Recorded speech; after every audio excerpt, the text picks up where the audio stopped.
Cotton pension పునరుద్ధరించాలని చెప్పి మీ ద్వారా demand చేస్తూ, ఒకవేళ రాష్ట్ర ప్రభుత్వం ఇవాళ అన్ని జిల్లా కేంద్రాల్లో చూస్తున్న నిరసనను చూసి స్పందించకపోతే ముందు జేఏసీ తరఫున ఇంకా ఉద్యమ కార్యాచరణ కూడా రాష్ట్ర ప్రభుత్వాన్ని సూచన చేస్తూ హెచ్చరిస్తూ పిలుస్తున్నాం.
రాష్ట్ర ఉపాధ్యాయ ఉద్యోగులు ఈరోజు ముందు వర్షాన్ని సైతం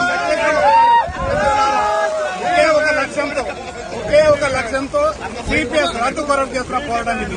వర్షాన్ని సైతం లెక్క సోదరులు సోదరి మనందరూ కూడా ఈ రోజు ఈ రాష్ట్ర ప్రభుత్వం గౌరవ ముఖ్యమంత్రి గారు మరొకసారి ఆలోచన చేయండి, మీరిచ్చిన మేనిఫెస్టో అమలు చేయమని ఈ వేదిక ద్వారా డిమాండ్ చేస్తున్నాం. తెలంగాణ జయశంకర్ జిల్లా అధ్యక్షుడిని. సిపిఎస్ విధానం ద్వారా ఉద్యోగులు ఉపాధ్యాయులందరూ కూడా అభద్రతా భావానికి గురవుతున్నారు.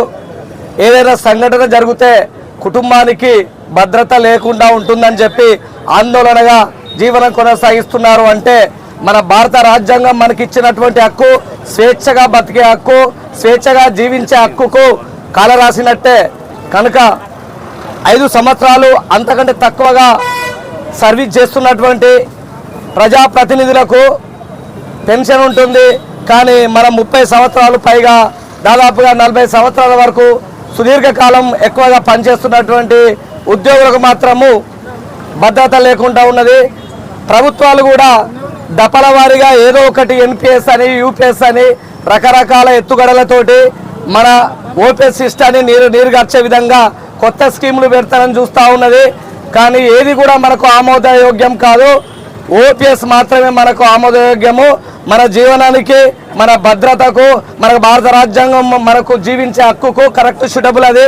కనుక ఓపీఎస్ సిస్టాన్ని అమలు చేయాలని మనమందరం ఇదే విధంగా ఉద్యోగ ఉపాధ్యాయులు సంఘటితమై పోరాటం చేయాలని కోరుతున్నాను.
పోరాడదాం.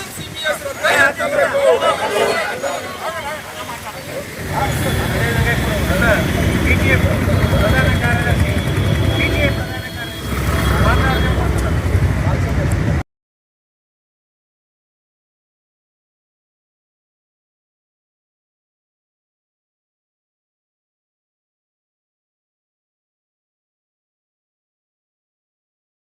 పెన్షనర్లు విద్యార్థులంతా సమస్యల పరిష్కారం కోసం చేస్తున్న ఈ ప్రయత్నాల్లో భాగంగా గత కొన్ని సంవత్సరాలుగా సిపిఎస్ విధానంతో దేశంలో ఉన్నటువంటి ఉద్యోగులు, రాష్ట్రంలో ఉన్నటువంటి ఉద్యోగ ఉపాధ్యాయులు, మిగతా పెన్షనర్లంతా కూడా ఎంత ఇబ్బంది ఎదుర్కొన్నామో మనందరికీ తెలుసు. కాబట్టి ఆ సమస్యను రూపుమాపడం కోసం ఇవాళ ఈ రాష్ట్రంలో అధికారంలో ఉన్నటువంటి పార్టీని ప్రత్యేకంగా వారు ఏ మేనిఫెస్టోతో అయితే ఎన్నికల్లోకి వెళ్లి గెలిచారో మా ఉద్యోగుల ఆకాంక్షలకు అనుగుణంగా వారు చేసిన తీర్మానాన్ని అమలు చేయాలని, ఈ రాష్ట్రంలో సిపిఎస్ విధానాన్ని రద్దు చేయాలని టీఎస్పీటీఎఫ్ జేఏసీ పక్షాన విజ్ఞప్తి చేస్తా ఉన్నాం. ఒకటి. రెండవది, ఈ రాష్ట్రాల్లో ఉన్న సిపిఎస్ రద్దు చేయాలని మన వైపున పోరాటాలు చేస్తున్న క్రమంలో దేశ స్థాయిలో సిపిఎస్ విధానం ఎన్పిఎస్ విధానానికి భిన్నమైన